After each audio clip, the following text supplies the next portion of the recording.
अस्सलाम वालेकुम, my name is Hamza Ali and welcome to दर्जन तेरा। हम सब जानते हैं पाकिस्तान निहायत ही बुरे मुआशी हालात से गुजर रहा है। महंगाई का तूफान आए दिन बढ़ता ही जा रहा है। एक चीज़ की कीमत आज कुछ और होती है और कल कुछ और। हुकूमत अपनी तमाम तर कोशिशों के बावजूद गरीब पर महंगाई का बोझ कम करने से कासिर है। डॉलर का रेट ऊपर जाई जा रहा है, हमारे फॉरेन एक्सचेंज रिजर्व्स कम हो गए हैं, हम IMF से लोन पर लोन लेते जा रहे हैं। क्या पाकिस्तान इन मसाइल से निकल सकेगा? अगर निकल सकता है तो उनका हल क्या है? हमारा पड़ोसी मुल्क चांद पर जा पहुंचा और हम आज भी बिलों की कतार में खड़े होते हैं। आज मैं इकोनॉमिक क्राइसिस ऑफ पाकिस्तान पर बात करूंगा। ये मसाइल हैं क्या, इन मसाइल से निकला कैसे जा सकता है, रियासत पे क्या जिम्मेदारी आयद होती है और एक इनफरादी तौर पर आप पे क्या जिम्मेदारी आयद होती है। इकोनॉमिक क्राइसिस पर बात करने से पहले मैं कुछ बेसिक इकोनॉमिक टर्मिनोलॉजीज पर बात करूंगा, जैसे कि जीडीपी क्या होता है, जीडीपी ग्रोथ क्या होती है, सप्लाई डिमांड कैसे काम करती है, free market, interbank, capitalism, low income country, state की मशीनरी कैसे काम करती है, टैक्स क्या है और कितने किस्म का होता है। हम बात करेंगे corruption, invasion, current account deficit, foreign direct investment, remittance, law के लूप होल्स के बारे में, इंटरेस्ट रेट क्या होता है, इन्फ्लेशन कैसे कंट्रोल की जाती है, मॉनेटरी पॉलिसी कैसे वर्क करती है, exchange rate, depreciation of currency, low medium high tech exports, Daronomics, Ishaq Dar का क्या फार्मूला था, IPPs, सर्कुलर डेट, डिस्कोस। ये सारी टर्म्स जब मैं पाकिस्तान के इकोनॉमिक प्रॉब्लम्स के ऊपर बात करता चला जाऊंगा कवर होती चली जाएंगी। ये वीडियो हर पाकिस्तानी को देखनी चाहिए ताकि आपको पता चल सके कि स्टेट मुईशत कैसे रन करती है, स्टेट के ऊपर क्या जिम्मेदारी होती है और इन बुरे मुआशी हालात में आपके ऊपर क्या जिम्मेदारी आयद होती है। चलें वीडियो का आगाज करते हैं और बढ़ते हैं बेसिक्स की तरफ। ये बेसिक्स को समझना इसलिए भी जरूरी है क्योंकि आगे जाके जब मैं इकोनॉमिक प्रॉब्लम्स पर बात करूंगा तो आपको समझने में मुश्किल ना हो। इकोनॉमिक्स के अंदर एक फ्रेमवर्क होता है जिसको कहते हैं PQ framework, price quantity framework. Price कीमत को कहते हैं और क्वांटिटी मिकदार को कहते हैं। इसको समझने के लिए हमें देखना पड़ेगा, लेट्स सपोज एक मार्केट है, उस मार्केट में एक शर्ट पड़ी हुई है, एक ही यूनिट प्रोड्यूस हो रहा है और उसकी प्राइस ₹1 है। अब कस्टमर आके उस शर्ट को खरीद लेता है। कुछ कस्टमर आते हैं, वो आके कहते हैं अगर इस शर्ट का कलर येलो हो तो हम ₹3 भी दे देंगे। तो सेलर को मार्जिन नजर आ रहा है, सेलर अपनी प्रोडक्ट की क्वांटिटी बढ़ा देगा। कुछ और कस्टमर आएंगे, वो आके कहेंगे अगर इस शर्ट के बटन इस तरह के होंगे तो हम ₹5 भी दे देंगे। सेलर को दोबारा मार्जिन नजर आ रहा है। जैसे जैसे प्राइस बढ़ रही है, क्वांटिटी ज्यादा प्रोड्यूस हो रही है। अब सेलर को तो मार्जिन चाहिए, सेलर को नजर आ रहा है कि मैं अगर ज्यादा क्वांटिटी प्रोड्यूस करूंगा तो मुझे ज्यादा मार्जिन मिलेगा, तो वो क्वांटिटी को बढ़ा के भी मार्जिन निकालेगा और मटेरियल के अंदर कॉस्ट को भी कट करके मार्जिन निकालने की कोशिश करेगा। जैसे जैसे प्राइस बढ़ रही है, क्वांटिटी बढ़ रही है, मगर जैसे ही प्राइस बढ़ेगी डिमांड कम होना शुरू हो जाएगी। जैसे कि टमाटर हैं, अब वो ₹500 किलो बिकना शुरू हो जाए तो लोग डिमांड करना कम कर देंगे। प्राइस बढ़ रही है, डिमांड कम हो रही है और क्वांटिटी इंक्रीज हो रही है। अब इसको थोड़ा सा और देखें कि ₹1 प्राइस थी, एक यूनिट प्रोड्यूस हो रहा था। अब यूनिट एक प्रोड्यूस हो रहा है लेकिन डिमांड 5 है, तो डिमांड और सप्लाई में गैप आ जाएगा। मार्केट में डिमांड है तो सप्लायर ये करेगा कि वो प्राइस को थोड़ा सा बढ़ाएगा। जैसे ही वो प्राइस को बढ़ाएगा क्वांटिटी भी बढ़ेगी। प्राइस ₹2 हो गई, सप्लाई भी ₹2 हो गई, डिमांड 5 की बजाय 4 हो जाएगी।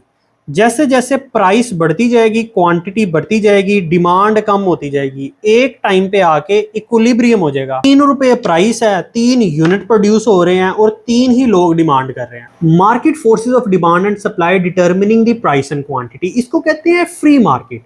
कि सप्लायर अपने हिसाब से प्राइस तय कर रहा है, सप्लाई कर रहा है, बायर अपने हिसाब से फीचर्स देख के प्राइस लगा रहा है और प्राइस दे रहा है। कोई तीसरी ताकत मुलविस नहीं है। No intervention, no distortion, no questioning, no authority. जिस हिसाब से डिमांड है उस हिसाब से सप्लाई हो रही है। जैसे कि अगर एक दुबई का शेख है, वो चाह रहा है मुझे सोने की कार चाहिए, डिमांड एक है, तो सप्लाई भी उस हिसाब से एक ही कंपनी प्रोड्यूस करेगी।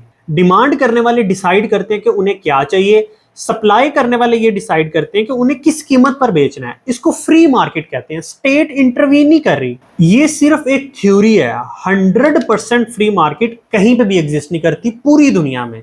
प्योरली फ्री मार्केट को कैपिटलिज्म कहते हैं। स्टेट कहीं ना कहीं इंटरवीन करती है। मिल्टन फ्रीडमैन अमेरिकन इकोनॉमिस्ट हैं और नोबेल लॉरिएट हैं, वो कहते हैं capitalism is a golden straight jacket. आप पहनोगे तो आप भी सोने के बन जाओगे, क्योंकि फ्री मार्केट ऑपरेट करती है। लोग रिस्क लेते हैं। फ्री मार्केट यही है कि आप लोगों को डिमांड करने दे जो वो डिमांड कर रहे हैं। सप्लायर को डिसाइड करने दें कि वो क्या सप्लाई करना चाह रहा है। चाहे वो सोने की कार डिमांड कर रहा है, सुपर कंप्यूटर डिमांड कर रहा है, सप्लायर सप्लाई करेगा, ट्रांजैक्शंस होगी, प्रोडक्टिविटी इंक्रीज होगी, पैसा आएगा, क्वालिटी ऑफ लाइफ बेहतर होगी। ये थ्योरी है और 100% तो फ्री मार्केट कहीं पे एग्जिस्ट नहीं करती। जो इकोनॉमीज इसके करीब करीब है उसको हम कैपिटलिस्टिक कहते हैं। और इसका सबसे बड़ा लीडर आज यूएसए है। वो एंटरप्रेन्योर्स को पूरी लिबर्टी देते हैं कि आप जो प्रोड्यूस करना चाह रहे हैं आप करें, लेकिन लॉस के साथ तजादम ना हो। जैसे कि अगर कोई शख्स टोबैको प्रोड्यूस कर रहा है तो वो उसे कहते हैं आप प्रोड्यूस कर लो, लेकिन कंज्यूम करने वाले को वो वार्निंग दे देते हैं कि इससे लंग कैंसर होगा, आप अडल्ट हैं, आप खुद डिसाइड करें। लिकर है वो पाकिस्तान के अंदर हाइब्रिड सिस्टम के अंदर सेल होता है, लेकिन लिकर को आप गैस स्टेशन, पेट्रोल पंप्स के ऊपर रख के नहीं बेच सकते। अमेरिका में आप बेच सकते हैं, आप आइडेंटिटी सबूत दिखाएं कि मैं 18 साल से ऊपर हूं और आप लिकर को कंज्यूम कर सकते हैं, परचेज कर सकते हैं, सेल कर सकते हैं। ये फ्री मार्केट है। Pakistan is a sort of socialistic state जहां पे आपको हेल्थ गवर्नमेंट ने प्रोवाइड करनी है, यूनिवर्सिटीज एजुकेशन गवर्नमेंट ने प्रोवाइड करनी है। और अगर हेल्थ गवर्नमेंट प्रोवाइड नहीं कर रही तो वही हाल होगा जैसे डॉक्टर अस्पताल में होता है कि एक एक सर्जरी का 10-10 लाख रुपए वो डिमांड करते हैं। अब हम बात करते हैं पाकिस्तान के माइक्रो लेवल चैलेंजेस की। पाकिस्तान एक ऐसा कंट्री है जिसको वर्ल्ड बैंक कैटेगराइज करता है लो मिडिल इनकम कंट्री के तौर पर। आपके मुल्क की दौलत को देख के, जीडीपी को देख के, पहले हम देखते हैं जीडीपी है क्या। The final price of all goods and services produced with in the territorial boundary of an economy in a specific period of time which is usually 1 financial year. आपकी टेरिटरी के अंदर जो गुड्स एंड सर्विसेज प्रोड्यूस हो रही हैं वो GDP का हिस्सा बनती हैं। अगर कोई फॉरेनर है वो बाहर से पैसा भेज रहा है आपके कंट्री के अंदर, उसको हम जीडीपी के अंदर कैलकुलेट नहीं करते, उसको जीएनपी में डालते हैं, क्योंकि हम कुछ चीज प्रोड्यूस नहीं कर रहे। मगर अगर कोई एक शख्स है वो यहां से कुछ चीज एक्सपोर्ट करता है और फिर पैसा आ रहा है बाहर से, वो जीडीपी का हिस्सा होगा। जीडीपी का फार्मूला है consumption plus investment plus government spending plus export minus import. इससे पता चलेगा कि मुल्क की इकोनॉमी क्या है। अगर हम कंजप्शन की बात करें जो कि जीडीपी के अंदर है, कंजप्शन ये है जी कि आपने अपनी बाउंड्री के अंदर जो गुड्स एंड सर्विसेज कंज्यूम कर रहे हो या आपने एक्वायर की हुई है वो जीडीपी का हिस्सा होती है। लेकिन इसके अंदर मैं एक बात वाजे करता चलूं कि लैंड प्रॉपर्टी अगर आप बेचते हो तो वो जीडीपी का हिस्सा नहीं होती, क्योंकि वो एक एसेट ट्रांसफर हुआ दूसरे बंदे को। आपने कोई चीज प्रोड्यूस नहीं की, वो ओनरशिप चेंज हुई है, उसको जीडीपी का हिस्सा नहीं हम बनाएंगे। लेकिन वही प्रॉपर्टी आप इस नियत से खरीद रहे हो कि मैं उसको इन्वेस्ट करूंगा, ज्यादा पैसे में कल को बेच दूंगा या फिर मैं किराए पे बिठा दूंगा। अब वो पैसा जो आ रहा है वो जीडीपी का हिस्सा बनेगा, क्योंकि वो इन्वेस्टमेंट सेक्शन में जाएगा जीडीपी के। लेट्स सपोज आपने 5 करोड़ का फ्लैट खरीदा, वो 5 करोड़ तो जीडीपी का हिस्सा नहीं बनेगा, लेकिन आपने कुछ लीगल फीस दी होगी, एजेंट की फीस दी होगी, कुछ टैक्स अदा किया होगा, आप उसे किराया ले रहे होंगे या फिर उस प्रॉपर्टी को यूज करके आप कोई सर्विसेज प्रोड्यूस कर रहे हैं, ये जीडीपी का हिस्सा बनेगा। जब कोई आप प्रॉपर्टी इन्वेस्ट करने की नियत से लेंगे तो वो जीडीपी का हिस्सा बनेगा। जीडीपी में गवर्नमेंट स्पेंडिंग यही है कि गवर्नमेंट सड़कें बनवा रही है, अस्पताल बनवा रही है, यूनिवर्सिटीज बनवा रही है, ये जीडीपी का हिस्सा है। मगर ट्रांसफर पेमेंट्स जीडीपी का हिस्सा नहीं होती। जैसा कि गवर्नमेंट अलाउंसेस दे रही है, आपको पेंशन दे रही है, अपने ही पैसे से वो दे रही है, एक्सीडेंट हो गया तो गवर्नमेंट आपको पैसे दे रही है, इसको हम जीडीपी का हिस्सा नहीं बनाते। जिस मुल्क की बाउंड्रीज के अंदर जितनी ज्यादा प्रोडक्शन होगी उतना ज्यादा उसका जीडीपी होगा। अमेरिका का 26 ट्रिलियन डॉलर का जीडीपी है, दुनिया का सबसे बड़ा जीडीपी। चाइना का 18 ट्रिलियन डॉलर है और हम 325 बिलियन डॉलर पे खड़े हैं और उम्मीद कर रहे हैं कि शायद कुछ सालों के अंदर ये 378 बिलियन डॉलर पर चला जाए। इंडिया दुनिया की 5वीं बड़ी इकोनॉमी है और 2040 तक India will going to be the second largest economy of the world. China, India और फिर अमेरिका तीसरे नंबर पर होगा जितनी स्पीड से इंडिया तरक्की कर रहा है। India and China will correct the aberration of the history for the last 200 years. यही हुआ था ना, 1800 साल पुरानी ताकतों का डाउनफॉल हुआ था और वेस्टर्न ताकतों का राइज हुआ था। अब इंडिया और चाइना उस एबरेशन ऑफ हिस्ट्री को करेक्ट करेंगे, दोबारा राइज कर, and they are going to leverage on their numbers. 3 अरब लोग अगर प्रोड्यूस कर रहे हैं और कंज्यूम कर रहे हैं तो जीडीपी ने तो बढ़ना ही है। पाकिस्तान की तो आप बात ही ना करें। जीडीपी आपकी वेल्थ का ओवरऑल नंबर है। जीडीपी ग्रोथ की अगर हम बात करें तो वो आपकी इकोनॉमी की हेल्थ को कहते हैं। जीडीपी ग्रोथ को आप ऐसे समझें कि लेट्स सपोज पाकिस्तान है, उसकी 100 रुपए की जीडीपी है और अगले साल वो ग्रोथ करके 101 रुपए की हो जाती है।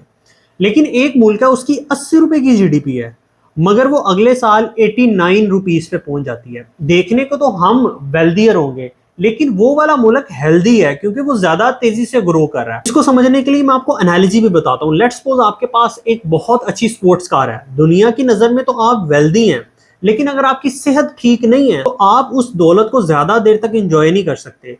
यही हालत आज अमेरिका और चाइना की है। अमेरिका देखने में तो अमीर है क्योंकि उसकी जीडीपी 26 ट्रिलियन डॉलर की है, मगर चाइना देखने में कमजोर है, उसकी 18 ट्रिलियन डॉलर है। जीडीपी ग्रोथ ज्यादा है चाइना की, और आने वाले सालों के अंदर वो अमेरिका को सरपास कर जाएगा। एक इकोनॉमी के लिए जरूरी है कि वो वेल्दी भी हो, हेल्दी भी हो। पाकिस्तान ना तो वेल्दी है ना हेल्दी है। पाकिस्तान का ना तो जीडीपी का नंबर बढ़ा है, ना ही उसकी ग्रोथ तेजी से हो रही है। जो कंट्री 6% से ज्यादा ग्रो कर रहा है, उसकी जीडीपी ग्रोथ 6% से ज्यादा है, वो कंट्री की इकोनॉमी हेल्दी होती है। चाइना 12 से 14% के ऊपर ग्रो कर रहा है इस वक्त, और हमारा 2023 के अंदर जीडीपी ग्रोथ क्या थी? 0.29%, पूरे से भी ज्यादा पुअर। मैंने इससे पहले बात की थी कि वर्ल्ड बैंक हमें लो मिडिल इनकम कंट्री के तौर पे कैटेगराइज करता है। इसको आप ऐसे समझे कि मलेशिया एक मिडिल इनकम वाला कंट्री है और पाकिस्तान लो मिडिल इनकम वाला कंट्री है। मलेशिया जब लो मिडिल इनकम वाला कंट्री था, उसने 6% पर ग्रो करना शुरू किया, और उसको 22 साल लग गए लो मिडिल से निकल के मिडिल के अंदर आने में। 22 साल का अरसा, और 6%, 7%, 8% पर उसने ग्रो किया, और उसकी पॉपुलेशन ग्रोथ भी कम थी। हमारी 2.5% पे है और मलेशिया की 1.09% पर थी। अब आप इमेजिन करें कि हम आज ग्रो करना शुरू करें 6%, 7%, 8% पे, जबकि हमारी पॉपुलेशन ग्रोथ भी ज्यादा है, तो हमें 30 से 35 साल का अरसा चाहिए लो मिडिल से निकल के मिडिल में जाने में। पहला पाकिस्तान का इकोनॉमिक चैलेंज यही है कि जीडीपी ग्रोथ को कैसे बढ़ाया जाए। देखिए, जीडीपी बढ़ेगी, जीडीपी ग्रोथ होगी, पैसा आएगा, वेल्दी होगी, हेल्दी होगी, प्रोडक्टिविटी इंक्रीज होगी, क्वालिटी ऑफ लाइफ इंक्रीज होगी, जॉब्स होगी, एम्प्लॉयमेंट्स होगी। जैसे जैसे डिमांड ज्यादा होगी, क्वांटिटी ज्यादा प्रोड्यूस होगी, प्राइस ऑटोमेटिकली ऊपर जाती जाएगी, जैसे मैंने आपको पीक्यू फ्रेमवर्क के अंदर बताया। लेकिन जब प्राइस ज्यादा हो जाती है तो डिमांड ऑटोमेटिकली कम भी होना शुरू हो जाती है। अभी लोग डिमांड ही नहीं कर रहे, तो सप्लायर कुछ सप्लाई नहीं कर रहा, वो प्रोड्यूस ही नहीं कर रहा, क्योंकि लोग डिमांड नहीं कर रहे, लोग अपनी नीड्स ही पूरी नहीं कर पा रहे, वांट्स तो दूर रह गई। अब हम बात करते हैं सेकंड चैलेंज पे। इसको समझने के लिए आपको समझना पड़ेगा कि स्टेट रन कैसे करती है। स्टेट रन करती है टैक्स और नॉन टैक्स रिसोर्सेज के ऊपर।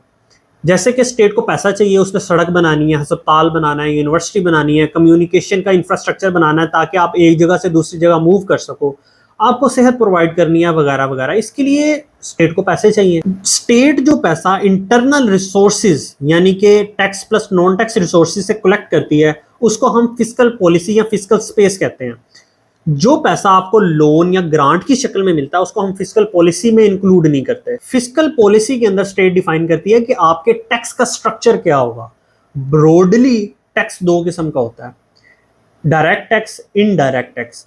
सबसे पहले हम देखते हैं कि टैक्स क्या होता है। अगर मैं आपको टैक्स सादा जुबान में बताऊं तो ये होता है price of living in a country. रियासत आपको अमन प्रोवाइड करती है, स्टेबिलिटी प्रोवाइड करती है, उसके बदले में आपसे वो पैसे ले लेती है, और कॉन्स्टिट्यूशनल अथॉरिटी कन्फर होती है स्टेट के पास कि वो फोर्स या कोर्जन के जरिए भी आपसे पैसा निकलवा सकती है। क्यों? क्योंकि उसने टैक्स के ऊपर जिंदा रहना है और आपको स्टेबिलिटी प्रोवाइड करनी है, वो ताकत के जरिए भी आपसे पैसे निकलवाएगी। अब टैक्स दो तरह का होता है, जैसे मैंने पहले बात की थी, एक होता है डायरेक्ट टैक्स, एक इनडायरेक्ट टैक्स। डायरेक्ट टैक्स आपकी इनकम के ऊपर लगता है। लेट्स सपोज कि आपकी इनकम 1 लाख रुपए है, उसके ऊपर आपको 2.5% टैक्स देना पड़ रहा है। जैसे ही आपकी इनकम 5 लाख हो जाएगी, आपको ज्यादा टैक्स देना पड़ेगा। जैसे जैसे आप वेल्दी होते जाते हो, आपके ऊपर टैक्स का बर्डन ज्यादा होता जाता है। डेवलप्ड स्टेट्स जैसे कि अमेरिका है, वो डायरेक्ट टैक्स ज्यादा लगाती हैं। वहां पे अगर एक डॉक्टर है वो $5 लाख साल का कमा रहा है, तो वो $2 लाख स्टेट को भी दे रहा है, क्योंकि स्टेट उसको बहुत अच्छी क्वालिटी ऑफ लाइफ देती है, तो वो खुशी खुशी टैक्स दे देते हैं। दूसरा है इनडायरेक्ट टैक्स। ये खतरनाक टैक्स है क्योंकि ये आपकी कंजप्शन के ऊपर लगता है। जैसे ही आपने आटा, चीनी, टूथपेस्ट, ब्रश, कोई भी चीज ली जो कि आप कंज्यूम कर रहे हो, आपको टैक्स अदा करना पड़ेगा। इसके अंदर एक अमीर है, अगर वो डनहिल स्विच पी रहा है जो 2000 की डब्बी है, वो अफोर्ड कर सकता है 17% टैक्स देना। लेकिन एक गरीब है जो कि केटू की डब्बी पी रहा है, वो भी 17% ही टैक्स दे रहा है। डायरेक्ट टैक्स प्रोग्रेसिव है, जैसे जैसे आप वेल्दी होते जाते हो आपके ऊपर बर्डन ज्यादा होता जाता है। इनडायरेक्ट टैक्स रिग्रेसिव है, जैसे जैसे आप गरीब होते जाते हो आपके ऊपर ज्यादा बोझ पड़ता जाता है। Problem is Pakistan is a weak state. Pakistan का 80% पोर्टफोलियो टैक्स का इनडायरेक्ट टैक्स से आता है। वो अमीरों के खिलाफ डायरेक्ट टैक्स के लिए क्रैकडाउन नहीं करती, पैसा ही नहीं इकट्ठा करती। This is the challenge for Pakistani economy. Pakistan के अंदर मसला ये है कि माफिया स्ट्रक्चर बहुत मजबूत है पाकिस्तान के अंदर। स्टेट क्रैकडाउन ही नहीं कर पाती। जब क्रैकडाउन नहीं करेगी तो डायरेक्ट टैक्स कैसे कलेक्ट होगा? जब मनी नहीं कलेक्ट होगी तो जीडीपी ग्रो कैसे करेगा? क्या माफिया के साथ लड़ना बहुत मुश्किल है पाकिस्तान के लिए? हर कंट्री के अंदर माफियाज होते हैं, तो बाकी स्टेट्स कैसे लड़ती हैं माफिया से? जिस मुल्क के अंदर माफियाज प्राइसेस को कंट्रोल करते हैं वहां पे गवर्नमेंट को एंटी ट्रस्ट लॉज बनाने पड़ते हैं। ये लॉज होते ही मोनोपोलीज को ब्रेक करने के लिए और फेयर कंपटीशन को प्रमोट करने के लिए हैं। इसके बाद रेगुलेटरी बॉडीज को एम्पावर किया जाता है कि वो मार्केट को मॉनिटर करें। वो प्राइसेस को कंट्रोल नहीं करते, वो मार्केट को रेगुलेट करते हैं। इसके बाद government manipulation, collision and anti comparative practices के अगेंस्ट लीगल रिफॉर्म्स करती है। ना सिर्फ लॉज बनाती है बल्कि लॉज को इंप्लीमेंट भी करती है। इसमें फर्दे वाहिद के ऊपर जिम्मेदारी आयद होती है कि वो ऐसा लीडर चूज करें जो कि कल को हमें ये ना कहे कि मुझे क्यों निकाला, और ना ही हमें ये कहे कि मेरे पास तो तजर्बा नहीं है इसलिए आप सब्र करें। आप अपने वोट का सही इस्तेमाल करें। इसके अलावा मार्केट की ट्रांसपेरेंसी को प्रमोट करना पड़ता है। गवर्नमेंट की एजेंसीज प्रोटेक्ट करती हैं कस्टमर के राइट और इंटरेस्ट को, जैसे कि एक डेवलप्ड कंट्री के अंदर होता है। करप्शन पाकिस्तान के अंदर कैसे होती है? एक टैक्स का ऑफिसर वैल्यूएटर वो जाता है, वो जाके कहता है आपका कितना टैक्स बन रहा है? वो कहते हैं कि 1 लाख रुपए। वो कहता है आप ऐसा करो 40,000 मुझे दो, 70 आपको बच गया, इसके अंदर से 40,000 आप अपने पास रखो और 20,000 आप टैक्स दे दो। This is how corruption took place in Pakistan. Pakistan के अंदर इन्वेजन कैसे होती है? लेट्स सपोज मेरे ऊपर 100 रुपए का टैक्स लगता है। मैं अपने cash flows, income statement, balance sheet, accounting procedure ऐसे मैनेज करूं कि वो 100 रुपए का टैक्स 20 रुपए पे आके रह जाए। ना तो मैंने डॉक्यूमेंट्स दिखाने हैं, ना मैंने फाइलर बनना है, मैंने पर्चियों के ऊपर काम करना है। अकबरी मंडी में पाकिस्तान में रोज की बिलियन रुपीस का लेन देन होता है। एक पर्ची बनाई जाती है जिसके ऊपर ऊपर नाम लिखा हुआ होगा, नीचे उसका कोडवर्ड लिखा होगा 120। लेट्स सपोज अब वो 120 लाख है या 120 करोड़ है, वो उसी शख्स को पता होता है। नीचे टाइमिंग लिख दी जाती है और वो पर्ची एक शख्स के हाथ में होती है। वो पर्ची सर्कुलेट करती है एक शख्स से दूसरे, दूसरे से तीसरे। जिस जगह पे वो जाकर रुकती है उस बंदे ने ट्रेजरी इम्बेड की हुई होती है जमीन के अंदर। वहां से वो 5-5 हजार रुपए के नोट निकालेगा और उस शख्स को दे देगा। उसकी जगह पे वो पर्ची रख लेगा। अनडॉक्यूमेंटेड सारा का सारा पैसा, बिलियन रुपीस का लेन देन सारा अनडॉक्यूमेंटेड, टैक्स से बचने के लिए ऐसे इन्वेजन की जाती है पाकिस्तान के अंदर। एक तो हमारे अफसर करप्ट, दूसरा टैक्स कलेक्शन गलत, तीसरा स्पेंडिंग साइड पर प्रॉब्लम। अब हस्पताल भी तो बनाने हैं ना, सड़कें बनानी है, एजुकेशन देनी है, यूनिवर्सिटीज बनानी है, आपको सेहत देनी है। इसके लिए अगर गवर्नमेंट 100 रुपए कलेक्ट करती है तो 150 वो स्पेंड करती है। स्पेंडिंग साइड पर प्रॉब्लम है। अब वो 50 उसके लिए उसको कशकोल भिलाना पड़ता है लोगों के आगे। अब गवर्नमेंट पैसा मांगेगी या तो लोकल लैंडर से या इंटरनेशनल लैंडर से। लैंडर मार्केट के अंदर लैंडर मौजूद होते हैं, वो पैसा देते हैं। इनके पास बहुत पैसा होता है, इसलिए देते हैं क्योंकि इन्होंने रिटर्न्स लेने होते हैं उस पैसे के ऊपर, और अपनी करेंसी को स्ट्रॉन्ग रखना होता है। क्योंकि आज डॉलर की कीमत कुछ है, कल गिरेगी, इनके पैसे की वैल्यू कम होगी, तो इन्होंने पैसा लगाना होता है जिसके ऊपर इनको रिटर्न्स मिलते हैं। और ये पैसा फ्री नहीं मिलता, गवर्नमेंट को इंटरेस्ट देना पड़ता है। आपने ओरिजिनल भी देना है, आपने इंटरेस्ट भी देना है। फिर हम अपने एक्सपेंडिचर्स कम नहीं कर रहे, डायरेक्ट टैक्स से मनी कलेक्ट नहीं कर रहे, करप्शन है, एम्बेजलमेंट है, मिस अप्रोप्रिएशन है, और खर्च करी जा रहे हैं। उसके लिए फिर हम बोरो कर रहे हैं, डेट बढ़ता जा रहा है, हम एक डेट ट्रैप में फंस गए हैं। तीसरी पाकिस्तान की इकोनॉमिक क्राइसिस की बड़ी वजह पॉपुलेशन ग्रोथ है। हम 2.5% के ऊपर ग्रो कर रहे हैं। 2040-50 के अंदर हम चौथी बड़ी पॉपुलेशन होंगे दुनिया की। इंडिया, चाइना, ब्राजील और चौथी नंबर पे पाकिस्तान, जिस स्पीड से हम ग्रो कर रहे हैं। हम 241 मिलियन से 480 मिलियन पे खड़े होंगे। अब उस 480 मिलियन की पॉपुलेशन के लिए आपको नीड्स भी पूरी करनी है। अगर उस वक्त भी पाकिस्तान लो इनकम कंट्री होगा तो हम इंपोर्ट के ऊपर ही डिपेंड कर रहे होंगे, और अगर इंपोर्ट पे डिपेंड कर रहे हैं तो हम उनकी नीड्स कहाँ से पूरी करेंगे? अगर आज मैसिव इंडस्ट्रियलाइजेशन हो, इंडस्ट्रीज न्यू लगे और हम 8% के ऊपर ग्रो करें, तब हम 20 से 35 साल के अंदर जाके लो मिडल से मिडल के अंदर जाएंगे। अब एक्सटर्नल स्पेस के अंदर पाकिस्तान का करंट अकाउंट बहुत वीक है। एक्सटर्नल स्पेस के अंदर मतलब दुनिया के साथ आपने कुछ ट्रांजैक्शंस करनी ही है ना। ट्रांजैक्शन 4 किस्म की होती हैं। पहली किस्म ये है कि आप उनके साथ ट्रेड करें, आप अपनी चीज़ें लें, उनको बेचें, उनकी चीज़ें अपने यहाँ इंपोर्ट करें।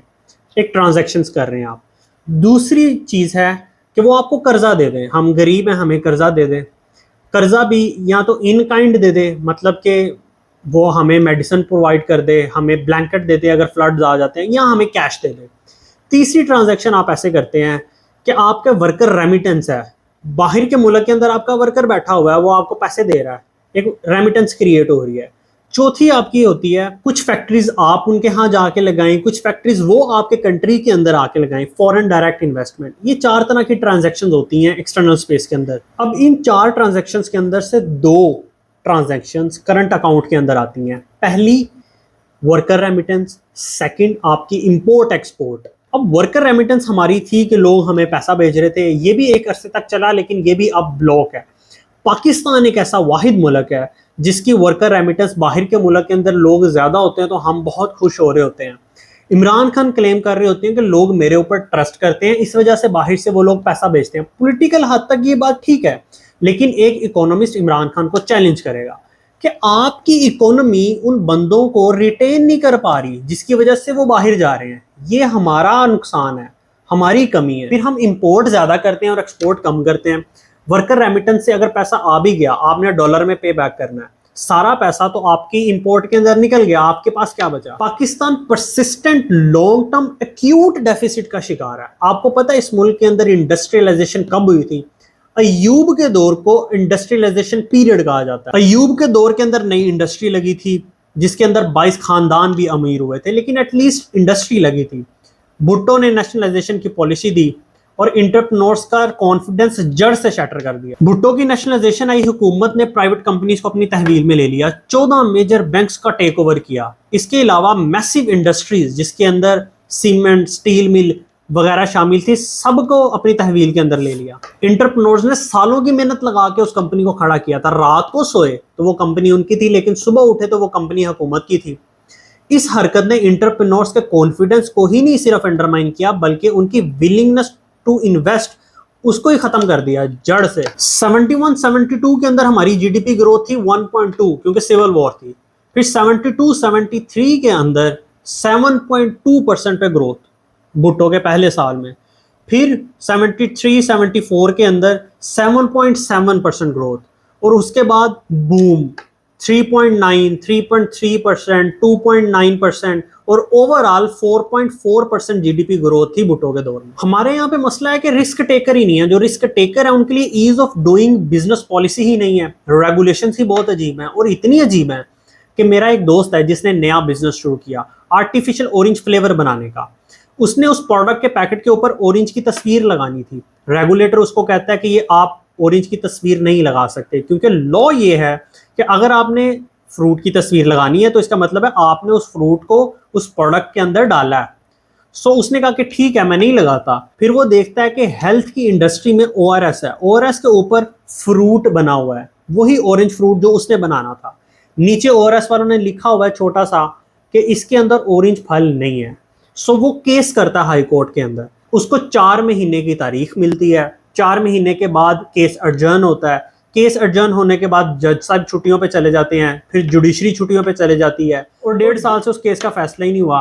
अब 1.5 साल से जो वो लेबर बर्दाश्त कर रहा है, उसका बिजनेस रुका हुआ है, उसका इन सब चीजों का जिम्मेदार कौन है? पिछले 45-46 सालों के अंदर हम पे सिर्फ 6 लोगों ने रूल किया, सिर्फ 6 लोगों ने। 1988 ऑनवर्ड्स आए, बेनजीर आई, नवाज आया, बेनजीर आई, नवाज आया, मुशर्रफ आया, जरदारी आया, नवाज आया, और फिर इमरान खान। इस सारे दौर के अंदर एक भी प्रॉपर इंडस्ट्रियल पॉलिसी नहीं बनी, I can challenge on that, जिसने इंडस्ट्री को प्रॉपर एक्सपोर्ट ओरिएंटेड बनाया हो। एक भी पॉलिसी नहीं रही। हम इन 6 लोगों के गुलाम हैं, क्योंकि हम एज ए अवाम उनसे ये सवाल ही नहीं करते कि आपने इंडस्ट्रीज को प्रॉपर तरीके से रेगुलेट किया या नहीं किया। हमारा उनसे सवाल होता है कि नवाज शरीफ ने अगर ये पुल बना दिया तो इस पुल की वजह से मैं उसको वोट दूंगा। अगर नवाज शरीफ ने 20 साल पहले मोटरवे के अंदर पार्टिसिपेट किया था तो 20 साल के बाद आज भी वो उसका क्रेडिट लेगा, हम उसके ऊपर उसको वोट देंगे। पाकिस्तान के इकोनॉमिक प्रॉब्लम्स के अंदर चौथा बड़ा मसला inflation, persistent rise in prices. मैं आपसे सवाल पूछता हूं कि 2% इन्फ्लेशन रेट पाकिस्तान के हक में बेहतर है या नहीं? अब 2 मिनट का पॉज लें और फिर मेरा जवाब सुनें। इसको समझने के लिए आप समझें कि एक साइड है सप्लायर की, कि प्राइसेस बढ़ेंगी तो वो क्वांटिटी बढ़ाएगा, जैसे ही वो क्वांटिटी बढ़ाएगा तो वो ट्राई करेगा कि मैं प्रोडक्ट के अंदर इनोवेशन लेके आऊं और वहां से भी मैं कॉस्ट कट करके अपना मार्जिन बढ़ाऊं। तो सप्लायर को एक इंसेंटिव है कि वो क्वांटिटी बढ़ा रहा है प्राइस के बढ़ने के साथ साथ। अगर हम कस्टमर की बात करें तो कस्टमर को नजर आ रहा है कि आज एक प्रोडक्ट की प्राइस कम है, कल इसने बढ़ जाना है, जैसे ही महंगाई होगी कल बढ़ जाएगी, तो वो इसको आज ही परचेज करेगा। आप देखें कि पेट्रोल की प्राइस जिस दिन अनाउंस होती है, रात को कि सुबह पेट्रोल ने बढ़ जाना है, रात को पेट्रोल पंप के बाहर लाइनें लग जाती हैं कि भाई आज ही उस चीज को परचेज करो। प्रोड्यूसर के पास इंसेंटिव होता है कि मैं मार्जिन कमाऊं, ज्यादा प्रोड्यूस करूं जैसे जैसे प्राइस बढ़ रही है। कस्टमर के पास इंसेंटिव होता है कि कल ये चीज महंगी हो जानी है, मैं आज ही परचेज कर लूं। ये एक इकोनॉमिक एक्टिविटी जनरेट करती है, मार्केट फ्लरिश होती है इससे।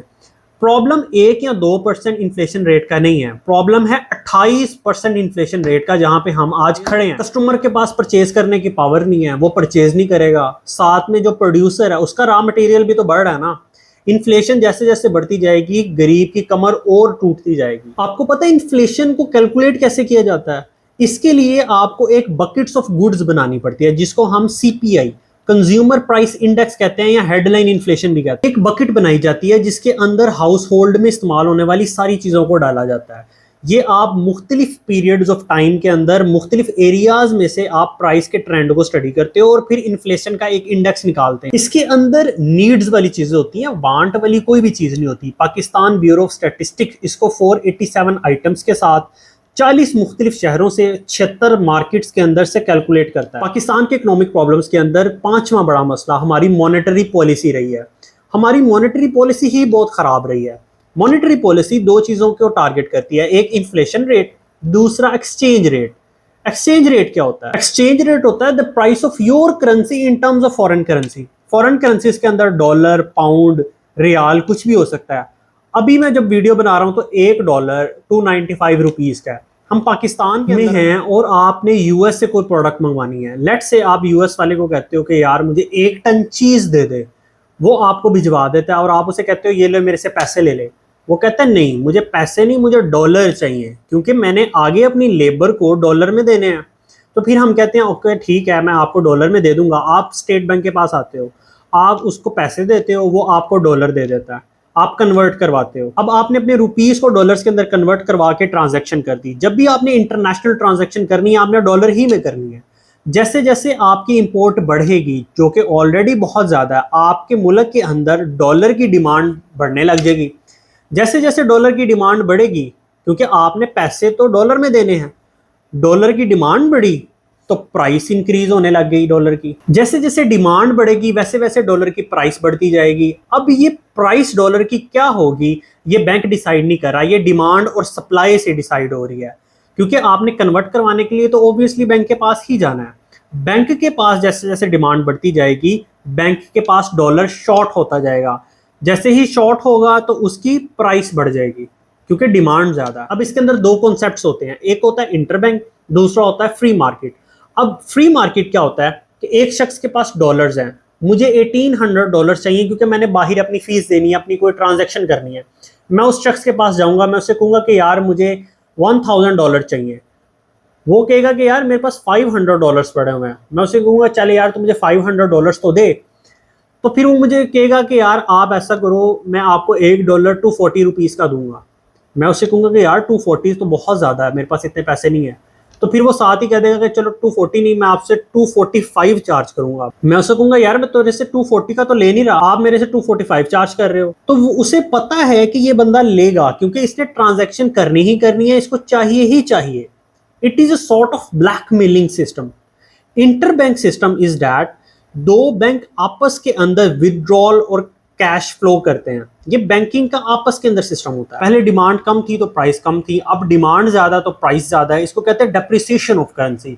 दूसरा एक इंटेंशनल तरीका होता है करेंसी को लो करने का, जिसको कहते हैं डिवैल्यूएशन ऑफ करेंसी। इसको समझने के लिए आप समझेंगे पाकिस्तान जो मुल्क है वो लो टेक, हाई टेक और मीडियम टेक के अंदर से जो प्रोडक्ट बनाता है वो लो टेक प्रोडक्ट ज्यादा बनाता है। हम हाई टेक प्रोडक्ट भी बनाते हैं, जिसके अंदर JF-17 थंडर, खालिद टैंक वगैरह चीज़ें आती हैं, लेकिन सिविलियन सेक्टर के अंदर हम कोई काबिल ज़िक्र हाईटेक प्रोडक्ट नहीं डिज़ाइन करते। सिविलियन सेक्टर के अंदर हमारे पास ज़्यादातर टेक्सटाइल प्रोडक्ट्स होती हैं। अब अगर हम चाह रहे हैं कि इंटरनेशनल मार्केट के अंदर कम्पीट करना, कि हमारी प्रोडक्ट ज़्यादा परचेज की जाए और इंडिया की ना परचेज की जाए, उसके लिए दो ही रास्ते हैं। एक कि हम फीचर्स के ऊपर कम्पीट करें, हम ऐसा फीचर लेके आए जो कि इंडिया के पास उस प्रोडक्ट के अंदर मौजूद नहीं है। लेट्स से कि मेरी जो बेडशीट है वो गंदी है और वो उसके अंदर ऐसा मैकेनिज्म लगा हुआ है कि 5 दिन के बाद वो बेडशीट खुद को खुद ही साफ कर लेती है। आई एम जस्ट सेइंग ऐसा कोई फीचर, लेकिन हम इनोवेटिव फीचर्स नहीं बनाते प्रोडक्ट के अंदर। हमने प्राइस के ऊपर कम्पीट करना होता है, अपनी करेंसी को डीवैल्यू कर लेते हैं। वो कैसे? लेट्स से कि मेरी एक बेडशीट $1 की है, जो कि अमेरिका में एक पर्सन खरीदता है, एक ही बेडशीट लेता है वो मेरे से। अब मैं अपनी करेंसी को डीवैल्यू करूंगा, 1.1 रुपीज़ का $1 है। अब मुझे पहले वो ₹1 देता था, अब मुझे वो 0.9 रुपीज़ देगा। उसको पैसे बचेंगे, उसको मार्जिन बचेगा। जब भी उसको मार्जिन बचेगा वैसे ही वो मेरी डिमांड बढ़ा देगा। वो मुझे कहेगा कि आप 2 बेडशीट्स मुझे दे दो, और मैं अपनी करेंसी और डीवैल्यू करूंगा। फिर वो मुझे कहेगा कि आप ज़्यादा मुझे बेडशीट्स दे दो, क्योंकि उतने पैसे के अंदर पहले उसको 1 मिल रही थी, अब उसको 2 या 3 बेडशीट्स मिल जाती हैं। अब उसको डिमांड बढ़ाना शुरू कर देगा। जैसे जैसे मेरी करेंसी डीवैल्यू होगी, मेरी प्रोडक्ट की डिमांड मार्केट के अंदर बढ़ेगी, मैं इंटरनेशनल मार्केट के अंदर कम्पीट कर सकूंगा। ये मैकेनिज्म अपनाता है पाकिस्तान अपनी करेंसी को इंटेंशनली डीवैल्यू करके। फीचर के ऊपर वो कभी भी फाइट नहीं करता इंटरनेशनल मार्केट के अंदर, जो हमारा प्रॉब्लम है। अब मैं बात करूंगा उन सॉल्यूशंस के ऊपर कि ये जो मैंने 4 से 5 मेजर मसले गिनवाए हैं अपनी इकोनॉमिक प्रॉब्लम्स के अंदर, इनके सॉल्यूशंस क्या हैं। नंबर 1, अगर हमने जीडीपी की वेल्थ और हेल्थ बढ़ानी है तो उसके लिए हम जरूरी है कि हम इकोनॉमिक एक्टिविटी करवाएं। इकोनॉमिक एक्टिविटी पाकिस्तान के अंदर, ह्यूमन इकोनॉमिक एक्टिविटी 3 तरह की होती है, प्राइमरी, सेकेंडरी, टर्शरी। प्राइमरी के अंदर एग्रीकल्चर, सेकेंडरी के अंदर हम मैन्युफैक्चरिंग करते हैं, टर्शरी के अंदर हम सर्विस या रिटेल प्रोवाइड करते हैं। हम सबसे कम जो यहाँ पे करते हैं वो है सेकेंडरी वाली कैटेगरी के, हम मैन्युफैक्चर बहुत कम करते हैं। इसमें नेशनलाइजेशन के बाद, भुट्टो के दौर के बाद, एंटरप्रेन्योर का तो कॉन्फिडेंस ही डेवलप नहीं हो सका कि वो रिस्क ले। तो यहाँ पे पाकिस्तान के अंदर बहुत कम रेट है रिस्क टेकर का, जो कि रिस्क लेते हैं नए बिजनेसेस के लिए। पाकिस्तान को चाहिए कि वो हाई टेक इंटरप्राइजेस के अंदर काम ना करे, वो मीडियम और लो इंटरप्राइजेस के अंदर रह के काम करे, और स्मॉल एंड मीडियम इंटरप्राइजेस जैसे कॉटेज इंडस्ट्री है, इसको फ्लरिश करवाएं, इसको एक्सपोर्ट ओरिएंटेड बनाएं, अपने लॉज को थोड़ा सा फ्लेक्सिबल करें कि ये लोगो लगाया जा सकता है, ये काम ऐसे भी हो सकता है, आप अपनी प्रोडक्ट के अंदर एनालॉजी भी ड्रॉ कर सकते हैं वगैरह।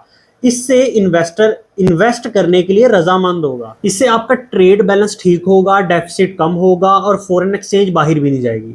नंबर 2, डायरेक्ट टैक्सेशन को बढ़ाएं, लोगों को पकड़ें। ये स्टेट नहीं करना है, state honest, integrity wise professional लोगों को हायर करे और ऑटोमेशन करो ताकि लूप होल्स प्लग इन हो। डॉक्यूमेंटेशन पर जोर दो, पकड़ो लोगों को, अक्रॉस द बॉर्डर इंप्लीमेंटेशन करो।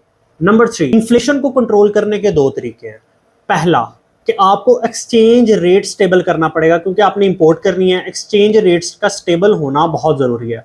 वो भी 2 तरीके से होता है। नंबर 1, हमारे लिए मसला ये है कि हम बैगिंग बाउल के साथ घूमते हैं। IMF हम पर कंडीशंस लगाता है कि अपनी मार्केट को फ्री करो, फ्री मार्केट अपनाओ। IMF is the proponent of free market. America capitalistic है और ये ब्रेटन वुड में बना था, यू नो डैट। IMF कहता है कि आप अपनी मार्केट को फ्री छोड़ो। जैसे ही हम फ्री छोड़ते हैं, डॉलर आज जहां पे खड़ा है वो उससे ऊपर चला जाएगा। तो IMF कहेगा कि आपने इंटरवीन नहीं करना, स्टेट इंटरवीन करेगी तो IMF कहता है मैं कर्जा नहीं दूंगा। वो टेक्निकल इकोनॉमिस्ट हैं, वो कहते हैं कि आपको मार्केट एक हद तक शुरू में डैमेज करती है, लेकिन ये सिस्टम इस तरह से इन्वेंटेड है कि आपको ऑटोमेटिकली बाद में एक लंबा बूम मिलता है ग्रो की तरफ। लेकिन हमारे लिए पॉलिटिकल बाय नहीं होता, वो इस वजह से क्योंकि टमाटर की प्राइस बढ़ेगी, लोग खरीदना छोड़ देंगे। अब पॉलिटिशियन जो कि थोड़े अरसे के लिए आता है, प्राइसेस ऊपर जाएंगी, अगर वो लॉन्ग टर्म के लिए सोचे तो वो वोट कैसे मांगेगा? पॉलिटिशियन फिर अपने हिसाब से चलता है, वो कुछ बात मान लेता है, वो कुछ बात नहीं मानता। वो कहता है मैं ये बात मानूंगा, ये नहीं मानूंगा, ये मानूंगा, ये नहीं मानूंगा। और फिर वो IMF से कर्जा भी ले रहा है और IMF से हेल्प भी ले रहा है। अब IMF का काम है हेल्प करना। फिर वो क्या करेगा कि वो कहेगा अच्छा चलो ठीक है, मैं आपको कर्जा दे देता हूं, आप ऐसा करो कि इनडायरेक्ट टैक्सेस ऐसे बढ़ाओ, ऐसे बढ़ाओ, ऐसे बढ़ाओ। अब हमें माननी पड़ती है, क्योंकि हमने फिर वोट भी तो लेना ना, हमने लॉन्ग टर्म तो नहीं चलना उनके साथ। इन्फ्लेशन को दूसरा तरीका कंट्रोल करने का कि आप इंटरेस्ट रेट बढ़ा दो। ये स्टेट बैंक करता है। स्टेट बैंक 2 ही काम कर रहा होता है कि वो आपके एक्सचेंज रेट को देख रहा होता है, या फिर वो इन्फ्लेशन को मैनेज कर रहा होता है। जैसे ही आपने शरह सूद बढ़ाई कि आज आपको 1% इंटरेस्ट मिल रहा है, कल आपको 2% इंटरेस्ट मिलेगा, ये लॉजिक चल रही होती है। लोग अपना पैसा उठा के बैंक के अंदर रख देते हैं। इसके अंदर ये होता है कि बैंक को पैसे मिलते हैं, बैंक अपने काम करता है। प्रॉब्लम इज, अगर आपने अपना पैसा बैंक के अंदर रखवा दिया है तो फिर आप इन्वेस्ट कैसे करोगे?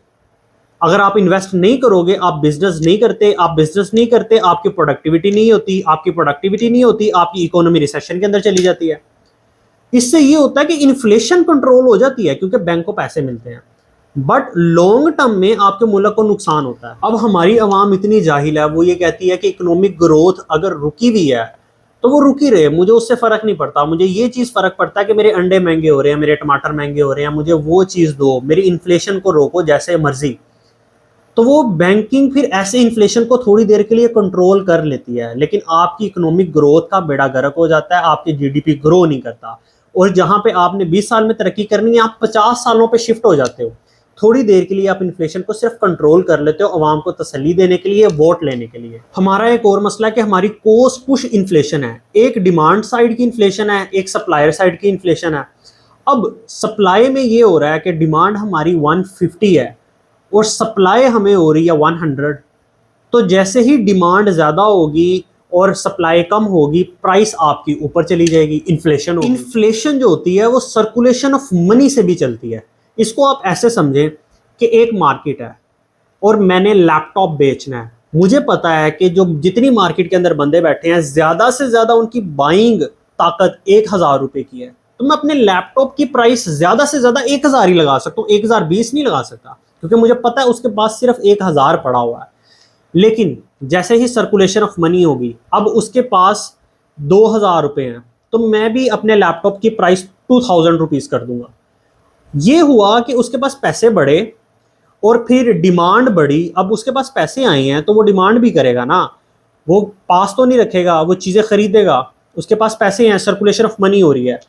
इधर से मैंने अपनी प्राइस बढ़ा दी, मुझे पता उसके पास पैसे हैं। तो जैसे ही डिमांड बढ़ेगी, प्राइस बढ़ेगी। डिमांड बढ़ रही है, प्राइस बढ़ रही है।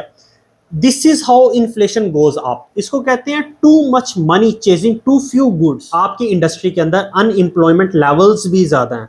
जैसे ही आप अपनी इंडस्ट्री को ठीक करेंगे, एम्प्लॉयमेंट बढ़ेगी, लोग काम करेंगे, वो आपको टैक्स देंगे। जैसे ही आप अपनी इंडस्ट्री को बेहतर करते हो, उनको सब्सिडीज देते हो, ईज ऑफ डूइंग में बेहतर करते हो, चीपर लोन्स देते हो, रेंट सीकिंग को कम करते हो, इंसेंटिव्स देते हो, उसके अलावा आप रेगुलेटरी क्लचेस में उनको बेहतर करते हो, तो आपके मामला वैसे ही ठीक हो जाते हैं। इसहाक डार साहब डेरोनॉमिक्स की बात करते थे। उनके पास सिंपल सा फार्मूला था। जैसे ही पाकिस्तान को लोन मिलता है तो लोन का एक पोर्टफोलियो डिजाइन होता है। वो ये करते थे कि 17% उन डॉलर्स का उठा के मार्केट के अंदर फेंक दिया, बैंक में फेंक दिया आपने। उससे ये हुआ, पहले था कि इतनी ज्यादा सप्लाई थी, डॉलर कम था, तो प्राइसेस हाई हो गई क्योंकि आपके पास डॉलर ही नहीं है। फिर ये हुआ, जैसे ही डॉलर आया, आपके हाथ में डॉलर आए हैं, साथ ही डिमांड उधर ही खड़ी हुई है, इससे ये हुआ कि आपका एक्सचेंज रेट नीचे चला गया। दूसरे नंबर पे भी ये करते थे, वो स्टेट बैंक के अंदर इंटरवीन करते थे। वो गवर्नर के पास जाते थे, उसके यहाँ पे बंदूक रखते थे, उसे कहते थे जिसके ऊपर मैं कहूँगा उस प्राइस पर डॉलर बिकेगा। इससे ये होगा कि आपकी इकोनॉमी तो इंपोर्ट ओरिएंटेड है, सो डॉलर थोड़ी देर के लिए स्टेबल हो गया। अब इंपोर्ट्स हो रही हैं, डॉलर स्टेबल है, डॉलर बढ़ नहीं रहा, डॉलर स्टेबल है। इससे ये हुआ कि इन्फ्लेशन थोड़ी देर के लिए रुक गई। इन्फ्लेशन रुकी तो आपके लिए तालियां बजना शुरू होगी, जी बहुत बड़ा काम कर दिया आपने। नुकसान इससे ये हुआ, आपकी एक्सपोर्ट्स वहीं के वहीं रुक गई। क्यों? क्योंकि आपको याद होगा कि हम लोग कैसे एक्सपोर्ट्स बढ़ा रहे होते हैं, अपनी करेंसी को डीवैल्यू करके हम एक्सपोर्ट्स बढ़ा रहे होते हैं, जो कि मैंने वीडियो में शुरू में आपको बताया था। उससे ये होता है, क्योंकि हमने फीचर्स के ऊपर तो फाइट नहीं करनी होती, हमने प्राइस के अंदर रह के खेलना होता है। आपकी एक्सपोर्ट्स रुक गई, जैसे ही आपकी एक्सपोर्ट्स रुकी तो आपको नुकसान होना शुरू हो गया। इन जनाब ने गवर्नर भी कौन सा लगाया था? सिविल सर्वेंट का ऑफिसर। वो बंदा जिसका इकोनॉमी के अंदर दूर दूर तक लेना देना ही नहीं है, वो बंदा आपने उठा के गवर्नर लगा दिया स्टेट बैंक का। क्यों? क्योंकि आप चाहते हो कि वो बंदा वही करे जो कि मैं कहूं, क्योंकि आपने अपने लिए तालियां बजवानी है। आप थोड़ी देर के लिए आए हो, तो आपने डॉलर इंजेक्ट किया, आप आए हो, आपने डॉलर के रेट को कंट्रोल किया, स्टेट बैंक को ऑटोनॉमी नहीं दी, जिसकी वजह से थोड़ी देर के लिए इन्फ्लेशन आपने रोक ली। लेकिन कंट्री का कितना बड़ा नुकसान कर दिया आपने, इस बात को आपका अंदाजा नहीं है। अमेरिका के स्टेट बैंक का नाम है फेडरल रिजर्व। इसके स्टेट बैंक के गवर्नर का नाम है जेम्स पावल। ये इतना इंडिपेंडेंट है कि ये प्रेसिडेंट तक की बात नहीं सुनता। स्टेट बैंक के पास इतनी ऑटोनॉमी है। अभी हमारे स्टेट बैंक के पास भी थोड़ी सी ऑटोनॉमी आई है। जेम्स पावल एक टेक्निकल इकोनॉमिस्ट है। अगर वो सदर की सुनेगा, वो पॉलिटिशियन की सुनेगा। पॉलिटिशियन की सुनेगा तो पॉलिटिशियन उसको थोड़ी देर के लिए अपनी टर्म बचाने के हिसाब से चलाएगा, लेकिन वो लॉन्ग टर्म नहीं सोच सकेगा। आईएमएफ आपको बिल्कुल ठीक मशवरे देता है कि आप लॉन्ग टर्म में चलें, लेकिन हमारे लिए ये पॉलिटिकल बाय नहीं होता। हमने वोटर से वोट कैसे लेंगे, दिस इज द प्रॉब्लम, क्योंकि हमारे वोटर की सोच अभी तक जीरो ग्राउंड पर है। आपने थोड़ी देर के लिए इन्फ्लेशन रोक ली, लेकिन रिकॉर्ड ट्रेड डेफिसिट हुआ। आप कितनी देर तक इंपोर्ट करते रहोगे? आपकी पॉपुलेशन ग्रोथ 40 करोड़ पे जा रही है। आप जब तक अपनी इंडस्ट्री को एक्सपोर्ट ओरिएंटेड नहीं बनाएंगे, आपका जीडीपी नहीं बढ़ेगा, आपकी ग्रोथ नहीं बढ़ेगी, जिसकी वजह से आप नुकसान में जाएंगे। आपका सिर्फ और सिर्फ डेट बढ़ता जाएगा। हम 9 से 12 बिलियन डॉलर के पास फॉरेन एक्सचेंज रिजर्व्स हमारे घूम रहे हैं। बांग्लादेश के पास 26 बिलियन डॉलर के फॉरेन एक्सचेंज रिजर्व्स हैं। उसकी टेक्सटाइल इंडस्ट्री बहुत स्ट्रॉन्ग है। वो बांग्लादेश जिसको आप देखना गवारा नहीं करते थे, वो आपसे आज बहुत आगे है। इंडिया के पास 600 बिलियन डॉलर के फॉरेन एक्सचेंज रिजर्व्स मौजूद हैं। चाइना के पास 3 ट्रिलियन डॉलर के फॉरेन एक्सचेंज रिजर्व्स हैं। टोटल इकोनॉमी एक्सपोर्ट ओरिएंटेड है। Chinese local consumption 1.4 billion dollar की भी मीट करते हैं और उसके बाद एक्सपोर्ट भी करते हैं। अब अमेरिका 540 पे इंपोर्ट कर रहा था और 120 पे एक्सपोर्ट कर रहा था। ट्रंप पागल हो गया था कि सारा का सारा पैसा चाइना ले जाता है। इसी वजह से चाइना के साथ ट्रेड वॉर भी हुई। हम लोग सर्कुलर डेट के अंदर फंसे हुए हैं। सर्कुलर डेट क्या होता है? गर्दिशी कर्जे। हमारी 70% बिजली तेल से बनती है और सर्कुलर डेट का ताल्लुक सबसे ज्यादा एनर्जी सेक्टर के साथ है। ये क्या होता है? पाकिस्तान के अंदर कुछ स्टेट ऑयल कंपनी है जैसे कि पीएसओ वगैरह, ये बाहर के मुल्क से तेल उधार पे लेंगी, जिसको हम डेफिसिट पेमेंट कहते हैं कि हमने आगे आने वाले सालों के अंदर उसकी अदायगी करनी है। अब इन्होंने उधार पे तेल तो खरीद लिया, अब ये उधार पे ही आगे बेचेंगे इंडिपेंडेंट पावर प्रोड्यूसर्स को, जैसे कि के इलेक्ट्रिक, वापडा वगैरह। ये उस तेल से बिजली प्रोड्यूस करेंगे। अब ये आईपीपीज बिजली डिस्ट्रीब्यूटर्स को बिजली देंगी, जैसे कि डिस्कोज वगैरह हैं। लाहौर के अंदर लेस्को है, फैसलाबाद के अंदर फेस्को है, वगैरह वगैरह। अब ये आगे बिजली को ग्रिड सिस्टम तक, और ग्रिड सिस्टम से फिर कंज्यूमर्स तक बिजली पहुंचेगी।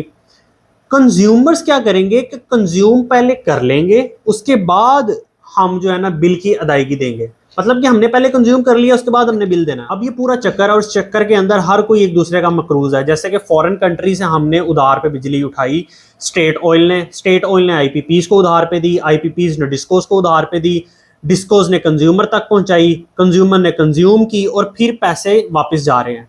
This is a complete whole circle. अब इसके अंदर होता क्या? अब होता ये है कि ग्रिड सिस्टम से हमारे तक आने में बहुत सारी बिजली लॉस हो जाएगी और कंज्यूमर्स जो होंगे वो बिजली चोरी करेंगे। इससे डिस्ट्रीब्यूटर्स जो हैं, डिस्कोज, उन्होंने प्लान बनाया हुआ होता है कि इतने पैसे हमें मिल जाएंगे, जो नहीं मिलते क्योंकि चोरी हो रही है, लॉस हो रहा है बिजली का। जब इनको नहीं मिलेंगे तो आईपीपीज को नहीं मिलेंगे, आईपीपीज को नहीं मिलेंगे तो स्टेट ऑयल को नहीं मिलेंगे, स्टेट ऑयल को नहीं मिलेंगे तो हम फॉरेन कंट्रीज को अपने पैसे नहीं दे पाएंगे। तो फिर फॉरेन कंट्रीज मजबूर होती हैं, फिर वो तेल की सप्लाई रोकती हैं। अगर तेल की सप्लाई रुकती है तो बिजली प्रोड्यूस नहीं होती, बिजली प्रोड्यूस नहीं होती तो फिर ये होता है कि लोड शेडिंग होती है। फिर गवर्नमेंट क्या करती है? गवर्नमेंट सब्सिडीज देती है, अपनी जेब से पैसे देती है उन कंट्रीज को। जेब से भी कहाँ से देगी? कि वो लोन लेगी। जब लोन लेगी तो लोन की अदायगी भी करनी है। लोन की अदायगी करनी है तो वो कहाँ से करेगी? कि टैक्स कलेक्शन करेगी। टैक्स कलेक्शन के अंदर फिर वो टैक्स कलेक्शन सही तरीके से नहीं हो रही तो टैक्स बढ़ा देगी, जिसकी वजह से इन्फ्लेशन आएगी, हमें देने ही पड़ेंगे। अब हमारे लोग इतने मासूम है कि उन्हें लग रहा होता है कि हम बिजली चोरी करेंगे तो हमारा बिल बच जाएगा, लेकिन हुकूमत टैक्स लगा के हमारे से पैसे निकलवा लेती है। इसका सलूशन क्या है? इसका सलूशन यही है कि आप हुकूमत से पूछो कि जो बिजली लॉस हो रही है वो क्यों हो रही है। आप हुकूमत से पूछो कि जो बिजली चोरी हो रही है उसके बारे में आपके लॉस क्या हैं, आपने क्या उन लॉस को इम्प्लीमेंट करवाया या नहीं करवाया। लेकिन हमारे लोगों का कंसर्न ये होता है सड़क बनी है या नहीं, पुल बना है या नहीं, और फिर वो सड़क बनाते हैं, पुल बनाते हैं, हमें खुश कर देते हैं और हम उस पर वोट दे देते हैं। प्रॉब्लम इज आप उनसे सवाल सही नहीं कर रहे। मैं बात करूंगा कि इनफरादी तौर पर हम लोगों पे कौन सी जिम्मेदारी आयद होती है, हम मुईशत को इनफरादी तौर पर कैसे मजबूत कर सकते हैं। नंबर वन, आप अपने आप को एजुकेट करो। आपको पता होना चाहिए कि इकोनॉमिक पॉलिसीज कैसे वर्क करती हैं, ग्रोथ कैसे होती है, इकोनॉमिक ग्रोथ कैसे होती है। आपको पता होगा तो आप हुक्मरान से पूछोगे ना, जब वो आपसे वोट लेने आएंगे आप उनसे पूछोगे कि इकोनॉमिक ग्रोथ हुई है या नहीं हुई, रादर देन कि आप उससे पूछो कि ये मेरी जो गली है ये खराब है, आपने बनवाई है या नहीं बनवाई। आप एजुकेट करोगे तो आप सवाल सही पूछोगे, आप सवाल सही पूछोगे, जवाब सही मिलेगा। जवाब सही मिलेगा तो आपकी इकोनॉमिक ग्रोथ होगी, आपकी जीडीपी ग्रोथ होगी, तो आपका जीडीपी बढ़ेगा। ये सारे इंटरलिंक हैं आपकी एजुकेशन से। नंबर टू, बिरयानी की प्लेट पर वोट देना बंद करें। ये हमने ही बंद करना है। वो 5,000 का नोट देता है, कुरान के ऊपर कस्में ली जा रही होती हैं कि आपने फलानी पार्टी को वोट देना है, और लोग ऐसा ही करते हैं, वोट दे देते हैं। आप एक हफ्ते के राशन की वजह से आप नस्लों का नुकसान करते हो, क्योंकि जाहिल बंदे को आप सेलेक्ट करोगे, वो काम ठीक नहीं करेगा और उल्टा आपकी नस्लों को नुकसान भुगतना पड़ेगा। आप अपने वोट का सही इस्तेमाल करें। नंबर थ्री, आप हुक्मरानों को अकाउंटेबल ठहराओ। जगह जगह उनसे सवाल पूछो कि ये आपके पास पैसा आया कहां से है, क्योंकि उन लोगों ने आपका पैसा चोरी करना है। टैक्स का पैसा चोरी करके वो लोग अपने इमारतें बनाएंगे, अपने बिजनेसेस चमकाएंगे। आप उनसे सवाल नहीं करोगे। क्यों? क्योंकि जब आप चौधरी साहब के घर जाते हो, आप बहुत अच्छा खाना खाते हो उसके घर में, खाना खाने के बाद सवाल कैसे करोगे? This is the logical thing. Accountable ठहराओ उन लोगों को। नंबर फोर, आप अपने मुल्क का माल क्यों नहीं खरीदते? एक जैकेट वो आपके कंट्री में बनी है, आप नहीं लेंगे, लेकिन वो प्रोडक्ट, कोई भी प्रोडक्ट है वो चाइना की बनी हुई है, आप फौरी तौर से ले लेंगे। और चाइना के स्मॉल और मीडियम इंटरप्राइजेस की प्रोडक्ट्स हमारे यहाँ पे बिखरी पड़ी हुई होती हैं, रेडियो पे लगी हुई होती हैं, और हम फौरी तौर पे बाय कर रहे होते हैं, लेकिन अपनी लोकल प्रोडक्ट को सपोर्ट नहीं करते। आपको सपोर्ट करना चाहिए कि ये प्रोडक्ट अगर पाकिस्तान की बनी हुई है तो मैं सबसे पहले पाकिस्तान को प्रेफर करूं, अपने स्मॉल और मीडियम इंटरप्राइजेस को सपोर्ट करें। नंबर फोर, आप अपनी वांट्स को कम करें, नीड्स पे रह लें थोड़ी देर। जब आप अपनी वांट्स को कम करेंगे आप मनी सेव करेंगे। जब आपकी मनी सेव होगी आप उसको इन्वेस्ट कर सकते हैं किसी चीज पे। आप जैसे इन्वेस्ट करेंगे, स्मॉल और मीडियम इंटरप्राइजेस के अंदर इन्वेस्ट करें और लोगों को जॉब्स दें और बिजनेस करें, जीडीपी ग्रोथ के अंदर और जीडीपी के अंदर आप हिस्सा डालें। नंबर फाइव, आप टैक्सेस दें, फाइलर बने। छोड़े इस बात को कि आपका पैसा चोरी हो रहा है। वो क्यों? अगर आपका 100 रुपये आप टैक्स दे रहे हैं, 50 रुपये, 60 रुपये, 70 रुपये भी अगर चोरी हो जाता है तो 30 रुपये तो आप पे लग रहा है ना। मैं चोरी को सपोर्ट नहीं कर रहा, but it is a logic. जब आप टैक्स देंगे ही नहीं तो आप पे लगेगा कैसे? हमें लोन ही लेना पड़ेगा। आप बिजली चोरी करना छोड़ दें, अगर आप नहीं छोड़ेंगे तो हुकूमत इनडायरेक्ट टैक्सेस लगाकर आपसे पैसे निकलवा लेगी। तो बेहतर है कि आप बिल दे दिया करें। आप कोई स्किल डेवलप करें। हमारे पास स्किल नहीं होती लेकिन हम जॉब तलाश कर रहे होते हैं। ये सारी यूथ का प्रॉब्लम है। और जब जॉब नहीं मिलती और हमारे पास स्किल भी नहीं है, फिर हम बिजनेस के अंदर ट्राई करते हैं बगैर सीखे हुए, बगैर स्किल के, और हमें नुकसान उठाना पड़ता है। स्किल डेवलप करें। अब मैं जॉब गिवर से मुखातिब हूँ। इसका मतलब ये हरगिज नहीं है कि अगर किसी के पास स्किल नहीं है तो आप उसको चांस ही नहीं दे रहे। हमारी पॉपुलेशन का बहुत बड़ा हिस्सा अनडिजर्व पॉपुलेशन के ऊपर मबनी है। बहुत सारे लोगों के पास स्किल नहीं है लेकिन वो हार्ड वर्किंग है। आप उनको चांस देंगे, वो पहले से ज्यादा अच्छा काम करेंगे, मुल्क की इकोनॉमी के अंदर पार्टिसिपेट करेंगे। हर मुल्क के अंदर ऑर्गेनाइजेशंस और ग्रुप्स होते हैं। आप इंगेज करो एडवोकेसी ग्रुप के साथ, सिविल सोसाइटी ऑर्गेनाइजेशंस के साथ, जो कि इकोनॉमिक इश्यूज पे काम कर रहे हैं, सोशल प्रॉब्लम्स के ऊपर काम कर रहे हैं। उनके साथ मिलके सीखो और काम करो। घर से हमने निकलना नहीं है और हम ये बात करते हैं कि मुल्क ठीक ही नहीं होगा या मुल्क खुद ब खुद ठीक हो जाए। ऐसे चीजें काम नहीं करती। डेवलप्ड कंट्रीज के अंदर लोग रिस्पॉन्सिबल होते हैं। अब आप कहेंगे कि मैं तो सारा कुछ कर रहा हूं, वो बंदा रिस्पॉन्सिबल नहीं है। आप अपनी जिम्मेदारी निभाएं। आप एडवोकेसी ग्रुप्स को ज्वाइन करें और आप फाइनेंशियल ग्रोथ के अंदर पार्टिसिपेट करें। आप अपनी वांट्स को कम करें। मैं बहुत सारी इंपोर्ट की बात नहीं कर रहा, उनमें से सिर्फ एक, चाय। पाकिस्तान बजट दस्तावेजात के मुताबिक हर साल 83 अरब रुपए की चाय पी जाता, $280 million. It is a huge amount. सिर्फ आप अपनी एक साल की चाय छोड़ देना तो आप मुल्क के अंदर बहुत सारी यूनिवर्सिटीज, हॉस्पिटल्स बनवा सकते हैं और लोकल बिजनेसेस को सपोर्ट कर सकते हैं, उनको लोन्स दे सकते हैं, जिससे यूथ बिजनेस करेगी और एट द एंड हमारे ही मुल्क को फायदा होगा। लेकिन हमने चाय पीना बंद नहीं करनी। एक यूथ बैठी हुई होगी किसी होटल के ऊपर, चाय पी रहे होंगे और प्रॉब्लम्स ये डिस्कस कर रहे होंगे कि महंगाई बहुत ज़्यादा होती है, हम इसको कंट्रोल कैसे करें, हमें सोल्यूशन नहीं मिल रहा। लेकिन चाय की प्याली आप 3 से 4 पी जाएंगे एक दिन के अंदर। अभी मैंने सिगरेट्स के ऊपर बात नहीं की, अभी मैंने और बहुत सारे प्रोडक्ट्स के ऊपर बात नहीं कर रहा, एडिबल ऑयल के ऊपर बात नहीं कर रहा। सिर्फ चाय ही छोड़ देना तो आपके कंट्री तरक्की याफ्ता हो जाएगा। बिलीव मी, अगर आपने चाय पीनी ही है, आपसे नहीं छूट रही, तो चाय की काश्तकारी यहाँ पे करें, अपने मुल्क के अंदर करें। आपकी मुल्क की ज़मीन बहुत ज़रखेज़ है, लेकिन आपने क्या करना है, सिर्फ इंपोर्ट ही करनी है, अपने मुल्क के अंदर काश्तकारी नहीं करनी। आपने वही एग्रीकल्चर फसलें ही उगानी है। चाय लगाएं आप अपनी ज़मीनों के अंदर।